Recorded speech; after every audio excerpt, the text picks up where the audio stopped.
So, you want to run a zombie apocalypse. You're inspired by the works of The Last of Us, The Walking Dead, and Project Zomboid. And when we mean apocalypse, we don't mean a handful of undead living in a tomb or attacking a small village. We're talking about a full-blown outbreak in the area of which this takes place. Before we begin, most of this advice will work for any system. However, if I'm referring to anything that is system specific, I'm always going to be referring to Dungeons & Dragons 5th edition.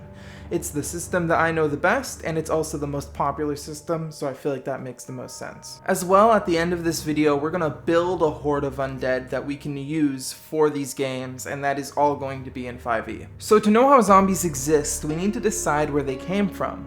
Did they come from a hateful being seeking revenge on the world, or is it just an airborne virus? In fantasy, we might be used to every problem stemming from someone with godlike powers deciding they're going to ruin the day of everyone in the universe. That doesn't have to be the case. Perhaps you prefer the biological route, or perhaps you prefer to leave no explanation at all and just leave it up to interpretation. Now here's a bit of storytelling advice if you want to go that ambiguous route.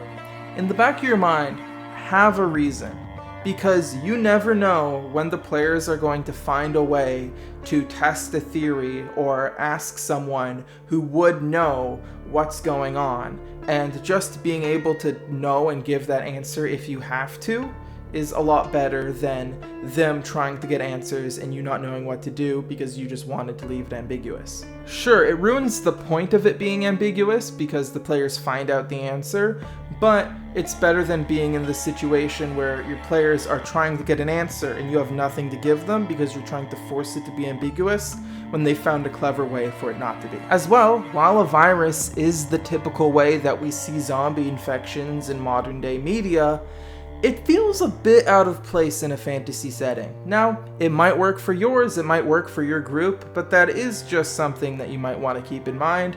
It's a fantasy setting, fantastical reasons are usually the way to go, but if it works for you, it works for you. Do what you think is fun. So maybe sinister magic from a powerful necromancer has created our patient zero. It's time for settlements to be besieged by the undead. But where? This is up to how much damage you want the undead to do to your world and how long you want it to last. A zombie outbreak in a town might make for a fun session, an outbreak in a city could make for a fun adventure arc, and a zombie outbreak over the entire world could make for a cool campaign setting.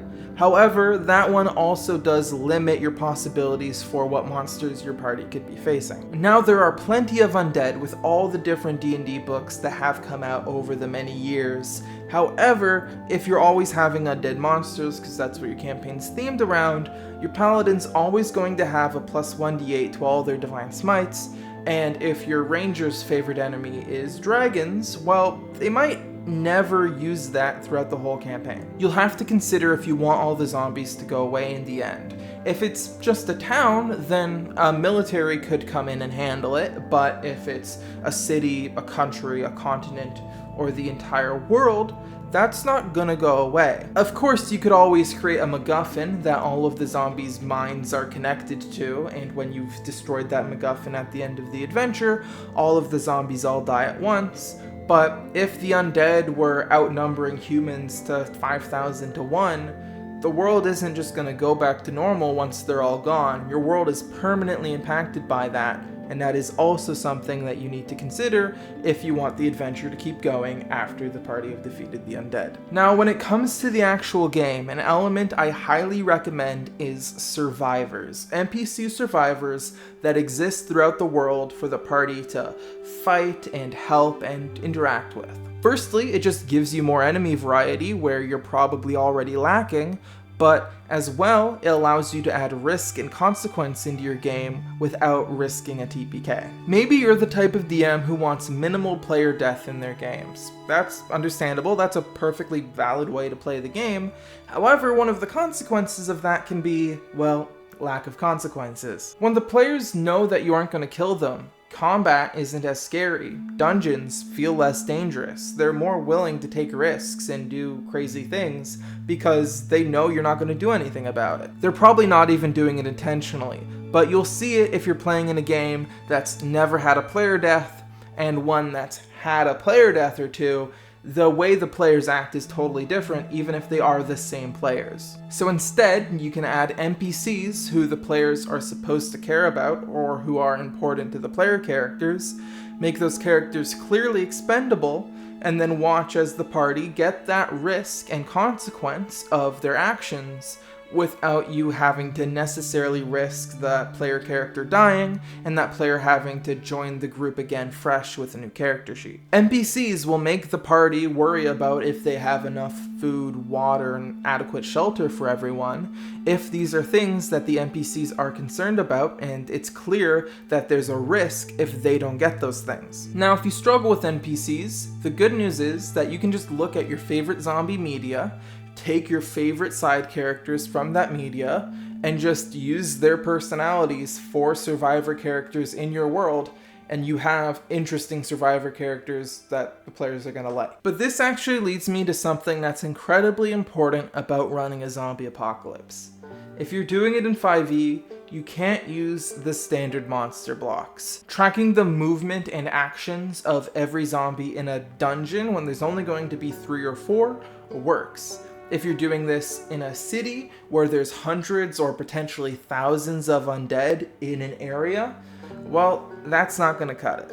Even if your party were somehow strong enough to take them on, how long it would take to calculate all of the attack actions would just be miserable and not worth it at all. We're better off using a stat block for a vague group of enemies, and we can describe them to be as dense as we need it to be to create that big horde feeling. Now, luckily for us, D&D actually has stat blocks for swarms of different monsters, so we can take that and kind of interpret it for what makes the most sense for our zombie swarms, which I will be creating exactly that and showing you the process of me making it, and you're totally free to use it however you want to use it or change it in any way that you want to. I don't care. 90% of what I'm doing is just moving stuff around in the monster manual anyways. It's not really. One thing I really like about swarms is their swarm ability, which allows those monsters to enter your space and effectively surround you, which on a battle map can really give that feeling of being, well, surrounded by the undead. So from comparing swarms to their singular counterpart, armor class and speed basically stay the same, but hit points goes right out the window. Sometimes hit points will double in a swarm, sometimes they'll be triple in a swarm, and sometimes they'll be 24 times the individual hit points. Now, base zombies in 5e have a lot more health than any monster that gets put into a swarm. In fact, a zombie has about as much hit points as the average swarm does. So it's going to depend on player level and how tough you want these guys to be to determine your hit points. For me, I'm just going to triple it and call it a day. Obviously, this doesn't mean that there's only 3 zombies in a swarm. It'd probably be more like 6 or 7, but we could just say that these zombies are weaker than the zombies that a singular necromancer would make for a dungeon. Now, zombies in 5e have a thing called undead fortitude, which allows them through a con save to potentially stay up after a final blow. Personally, while I like it for single zombies, I think it makes sense, I feel like it makes a little less sense when you're applying it to a horde, so we're gonna do something different here. Instead, I'm gonna take a page out of the Skeletal Swarms book in their deafening clatter, which means any creature within the swarm is deafened. Now, that also doesn't work for zombies, but we can alter this and make it work. So our swarm will have Grasping Hands. A creature that starts its turn while in the swarm space must take a strength save, DC 13, or be restrained.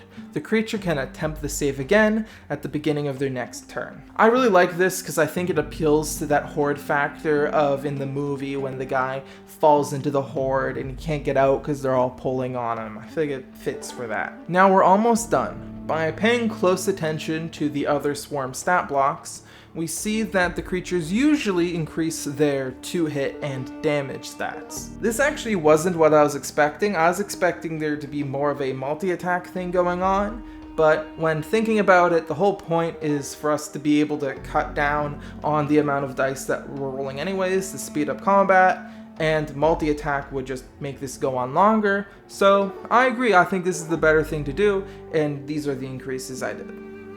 Of course, once again, if your party are higher level and this is too weak, you just bump it up. So there we go. Not only do you have a fully functional zombie swarm that you can use for your games, but as well you know exactly how to run a zombie apocalypse. If you think there's a way to improve on this or make it more interesting, or you think I just got it downright wrong, leave it in the comments. Feel free to leave a comment and hopefully it inspires others to create their own zombie stuff in this game. If you like this video, there is also a companion Walking Dead video specifically just about incorporating Telltale's The Walking Dead into D&D, so if you're interested in more zombie stuff this Halloween, this video is somewhere in one of these corners, and thank you for watching. This is the end of the video.